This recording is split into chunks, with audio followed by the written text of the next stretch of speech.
Hey guys, this week I was fired and rehired all in the same day. This is the wild story of how I lost my job and got it back. Let's get into it.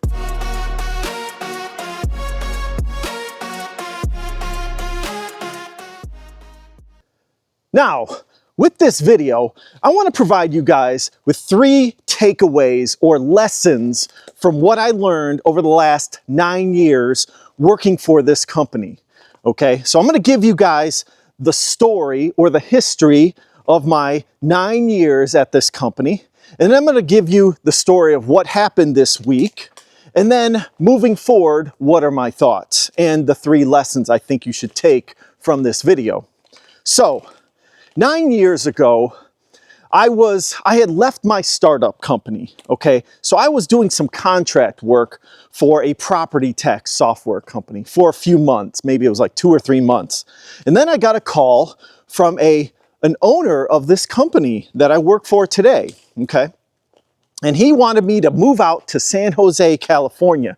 And I decided, nah, I'm not really feeling that. I don't think I can afford it, to be honest. And I don't think they would have paid me enough, to be honest, from that perspective. So I told him, I said, look, I'll fly out there, I'll meet with you, and I'll work remotely, and I think we'll get the job done. So I flew out there, and I ended up taking the job. And on day 1, out in San Jose, California, I kind of got this first intuition feeling about the company, unfortunately. Now, I accepted the job, I was out there, and I noticed that everything was a hot mess. You would think that out in Silicon Valley, everyone's super tight, professional, organized, but that is just not the case. I think probably most companies are, but this company was not. All right, so I go out there, my first intuition, I'm in my intuition forest, I felt like I had made a mistake. But I had taken the leap and I said, you know what, I'm gonna move forward. This is an interesting opportunity. It's a small startup in a sense. And my boss had given me pretty much full autonomy to do whatever I wanted to do with this control software. So the first person I hired was my brother 9 years ago, okay? And me and him and one other developer, we had built this AV control software from the ground up and did it for like 9 or 10 months, okay? And we were successful. We launched it, and we launched some other touch panels to go along with it. And I think at the peak, we had made, I think, $3.6 million in revenue for the company. And there were good profit margins, too, on this product. So we had made the company some fairly decent money. We were a success, my team, my brother and I, and a couple other developers at the end of the day. So, now that first intuition of feeling uneasy, I got even more uneasy with other things I saw throughout the years at that company. There was one manager who I couldn't stand, okay? On day 1, he was the guy who had hired this company from India, this outsourcing company, and that's the reason why they hired me, because they were unsuccessful. They were failing. And this guy kept going on and on about this company, saying that, oh, are you sure, Dan, you want to fire the company? I had fired them on day 1. I said, this is garbage. We are getting rid of it. And he wanted to keep the code and all this stuff. And then, after that, this same guy, this middle manager, kept on, being against my brother and I of every little stupid thing. He just didn't believe in us. And unfortunately, about 3 years into that job, we had gotten purchased by a bigger company, okay? This larger company did about $1 billion in revenue, all right? And unfortunately, my old boss had taken a contract to bail out. That's what happens when a buyout happens.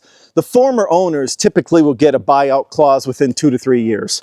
So he had left, and then unfortunately, the guy that I couldn't stand had taken over the VP of engineering job and was my new boss. And I couldn't stand this guy, didn't respect him one bit, and he was just a tool bag at the end of the day. And that's what I'm gonna call him in this video, Mr. Tool Bag. All right, Mr. Tool Bag decided to keep making dumb decisions as this new company had purchased us. And with that said, we had gone through the pandemic in 2020, and what was interesting was our company, we didn't have that good of sales, so we had lots of inventory. And you guys all remember what happened in 2021 and 2022. No one could get chips, right? Due to logistics and things like that, due to the lockdowns. And so we had a ton of inventory. And my company was fortunate enough to have a record sales year in 2022, I believe it was, because none of our competition had chips and we had all this extra inventory, right? And what's funny is the new CEO of the company and this tool bag boss of mine thought that the increased sales were due to quality and all these things that this big company had done. They had introduced all these red tape steps, all this high quality stuff that they thought was actually increasing quality when it really was not, to be honest. I thought it was a complete joke. And so I thought that was funny. And then lo and behold, when the competition gets their inventory back in, our sales start to decline. Year over year, over the last 2 years, our sales have went down 50%. And I've said this in a previous video. I thought my job was at stake. My brother and I have been bitching and moaning about this company to all of our teams saying, guys, you don't have any sense of urgency as to what is going on. We were talking about the numbers. We knew the numbers. The company disclosed that they were doing horrible when it comes to sales. And there was just no sense of urgency in this company. So I knew any day now, this company was either going to have a mass layoff or it was going to go out of business, to be honest. And of course, that is what happened this week. Okay, this week, the parent company decided they weren't down for actually investing in the company for very much longer. And so they decided to put it up for sale for pennies on the dollar. Okay, now, during that time period of this 9 years I had not had good feelings about this company. As I said, I gave you a little bit of history about it, and I'm into my intuition force. And during that time, I had decided to do a little networking, all right? And some former employees, they had the same intuition and had left the company when the bigger company had bought us out. And they were smart. They were smart to do so. They saw the writing on the wall as to what was going to happen. Now, I looked around here and there, but I wasn't too interested. I still had good money, had a great team behind me, and I still thought I had a good product on my team and for this company I worked for. And so I had decided to do a little networking. And so one of the employees, after 1 year, I didn't want to get him in trouble. I said, hey, you're done with your 1 year non-compete agreement, right? He couldn't recruit people from another company. This guy had started with a new company and become the VP of engineering for that company. So I said, hey, let's go get lunch together. He had come into Michigan, come into town. This company he worked for was from Michigan, so he was in town. So I said, hey, let's go get coffee, go get lunch. We got lunch together. And so I just said, hey, if there are any opportunities with your company in the future, let me know, man. I'm interested, okay? I'll build another control product from the ground up for your new company. And so he said, maybe not right now. I think they were dealing with some revenue issues as well at the time. But lo and behold, this week, guys, guess what? That company that I did the networking with was the company that bought my company. They didn't even buy the company. They only bought the assets, the inventory, and the IP behind the company. The company, instead, they dissolved it. Now, there are interesting reasons why you would dissolve such a company. One was they had this weird cockamamie 10-year warranty trying to guarantee that the products would be warranty for 10 years, and they're not going to satisfy that by any means. With technology, nothing lasts 10 years. I mean, that was kind of a joke of a thing that my former owners had done. And then there were probably other big contracts with vendors and stuff like that where they were able to probably get out of those contracts, including any contracts they had with software developers or whoever they were contracting out there. So it's basically like starting from scratch. Now, what happened this Monday was interesting. So they had a meeting scheduled for my CEO, all right?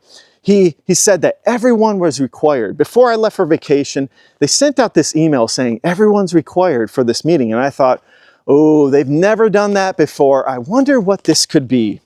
So we have the meeting, and right off the bat, the CEO has this like really sad face on his face. And I knew right away it was done. And so he announced the dissolving of the company, and that only a certain number of people would be provided new offers of employment from this new company that was buying the assets. So everyone on the call was out of a job that day. None of us knew if we would get an employment offer or if we would get, a call from HR. And so everyone was waiting for an email from HR. No one knew who would get it. And then slowly but surely, the HR emails come through, and 60% of the company got laid off, essentially, unfortunately. Not rehired, okay? I never got the HR email, and I never got a check in the mail. The people who got the HR email, they got a FedEx signed for check on their door, and that had to have been the worst feeling in the world. And I really feel bad for all of my colleagues out there. If you guys need any references from me, feel free. I'll be happy to write any letters of recommendation because, overall, the people I worked with were really good people. They tried their best given the tool bag manager that made the dumbest decisions on the planet. He's the one who ruined it for the entire company. He had all these stupid projects, big pie in the sky projects that were just burning cash at the end of the day. And he didn't want to focus on the root cause of some of the technical problems we were having. You have to get in the lab and actually do some real work, buddy. This tool bag manager of mine, he just was not a leader in the least, and neither was the CEO. Trying to lead a tech company, he had invested $0 into R&D, into engineers. Engineers is what makes technology companies go well. I'm kind of fired up here because I'm kind of pissed off about it, to be honest. So I'm mad that all these people got their jobs lost, all due to one guy at the end of the day, maybe two, okay? The CEO and the tool bag manager were the two reasons why this company faltered. There was other reasons too, but they were the two main reasons. So I digress. So anyways, I didn't get the HR email, so I felt good about that. And my brother didn't get the HR email as well, so I felt really good about that. And then there was a meeting at 3 o'clock saying, okay, here are the people who made it, and do you guys want to move forward? We'll be sending you offer letters, so on and so forth. So I made it. I fortunately made it. I can't believe it, to be honest. Now, I'm still kind of skeptical a little bit. I mean, all that was purchased was the inventory. 60% of the people are laid off, so it's gonna be a messy transition for me and this new company, but I'm excited. I'm excited because I know the CEO, this guy I had lunch with now, is this new CEO at this company, and he was the main driver for this acquisition. And so now I'm really excited. I've already had 2 calls with the guy. We're on good terms. He's from Michigan originally, and he's up here once a quarter. So I'm gonna have lunch with him once a quarter. I'm also gonna fly down to the headquarters and meet and greet, get to know people. And I wanna try to lead this company. And somebody's gonna have to do it. Somebody's gonna have to lead this new company that bought out our stuff, because no one's there, guys. It's really crazy. It's like there's no company even in existence anymore, but they've got this, they're keeping the brand, which is interesting, and they're keeping the inventory. But all these new projects that Toolbag, manager decided to start, they're all canceled. So that's an interesting, thing I'm gonna have to navigate. I'm not exactly sure how that's gonna work, but I'm excited. I think I've got a new opportunity here to take advantage of the situation and move forward and grow, And that's what you gotta do when you look at change in this world. You do have to take advantage of change. That is your time to make the move. And so that's what I'm gonna try to do. Now I might fail. I don't know if I'll be able to make that move. I'm actually considering proposing to the guy, hey, I think I wanna be the VP of engineering or VP of operations, to be honest. I think I could run the whole company. And what's funny is, this is the funniest part. My brother and I, 6 months or a year ago, we were talking about trying to go to venture capital and trying to raise money to do a hostile takeover. Exactly what this company did. They took the playbook right out of my brother and I's hands. We were talking this exact same thing. We were like, hey, let's buy the company out from this parent company that owns us, and then let's fire 60% of the people on there, because honestly, it had to be that way. We were dropping 50% of revenue. You can't have that many employees. So it is what it is. So it's kind of funny how my brother and I predicted this. You know, we were talking about it for weeks and weeks and weeks, and then eventually we just stopped talking about it because we knew it was going to happen. We were just like, whatever, we'll see what happens. So that day, you know, what were my feelings that day? I was kind of 50-50 about it, to be honest. I was like, maybe I'll get an offer, maybe I won't. I really didn't know. And even that day, my power goes out and then my internet goes out. And so I had to get on my hotspot and try to figure out, am I getting the HR email? You know, it was one of them days, you know, you lose your internet the day you get fired, you know, so it was kind of messed up. But anyways, yeah, I don't want to make light of it. You know, it did suck for a lot of people. And, you know, it's going to be hard moving forward. But I do want to give you guys 3 takeaways when it comes to this story and this 9 years of working for this company. What are my takeaways, and what are some things that you need to think about when it comes to, you know, your employment? I've got some notes here on my phone. I want to remember it. Okay, yeah. So number 1 is be a linchpin for a company. Okay, you need to produce something of so much value and maybe even complexity, to be honest, to where they don't want to get rid of you, to where they can't rehire someone very easily to replace what you've built. Because honestly, I think this new company would have a tremendous amount of trouble to either maintain or push this product, to be honest, because it requires a fairly decent large size team. If they didn't have my brother and I, we know everything about it up here. Even AI wouldn't figure it all out, to be honest. Now, could somebody come in and replace us? Yeah, they probably could. But it'd be a struggle, let's put it that way. They don't know all the domain and all the intricacies of this software like my brother and I do, and that's why they brought my brother and I on board. The product brings all these technologies together and makes them all work. And this company that bought us has these similar technologies, so I'm sure they want to bring on board as quick as possible their technologies. So that'll be exciting and fun for that company to actually feel some success when it comes to control and automation.